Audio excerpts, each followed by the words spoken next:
Ikke noget. Svar mig! Jeg skulle... Godt, du kom. Gider du forklare, jeg gider drikke øl med ham? Det er sådan, eller hvad, hva'? Nej. Folk der rundt med en simpel tøs, mens vi risikerer med til båd. Korkald! Sådan er det ikke, Anne. Men der er noget vuggen ved hende. Ja, hun vil tale. Else Jens sags datter på Birketinget. Måske har hun selv en troldkvinde.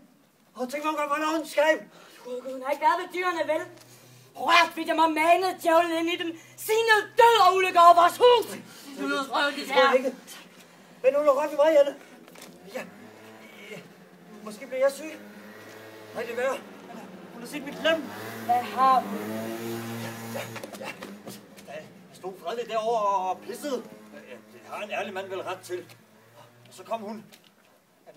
Måske mister min manddom. Bare roligt, der er ikke så meget at miste lige der. Ja, men dyrene, smut du hjem og se så over, for jeg det her. Og hvad havde du tænkt dig, at du skulle gøre?